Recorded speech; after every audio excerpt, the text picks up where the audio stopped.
Потребен е национален консензус кој мора да се гради околу гаранциите, без нови условувања и без двојни стандарди во евроинтегративните процеси, порача претседателката Гордана Селјановска-Давкова во вчерашното само интервју на Канал 5. Според неа Македонија мора да добие јасни гаранции дека нема повторно да биде условувана со идентитетски прашања и повтори дека досега земјава направила бројни уставни измени на барање на Унијата, вклучително и промена на името, без при тоа да ги започне преговорите.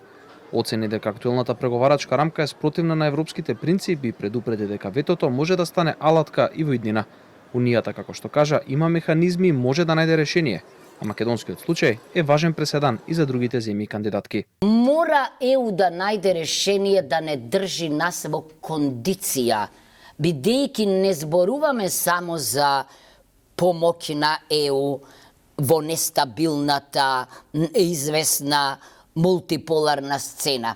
Зборуваме, тоа не се мои зборови, на ЕУ лидерите се, за отпорност кон можни влијанија и на крајот зборуваме за нешто што е многу важно.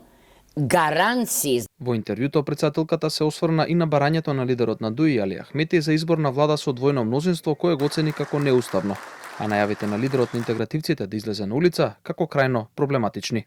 Повикот на господинот Ахмети повторно за улиците е крајно проблематичен. Неговиот предлог е неуставен, бидејќи во Уставот пишува која формира владата и како. Таман работа да се формира влада со двојно мнозинство. Има еден албански поглед, уставен, има македонски и на други. Смешно.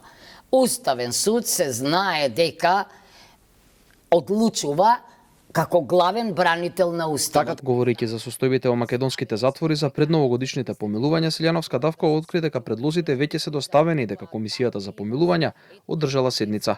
Таа појасни дека во традиционалната новогодишна листа нема лица осудени за настаните од 27 април, но дека во посебна дополнителна листа има предлози поднесени од затворот во кој тие лица ја издржуваат казната.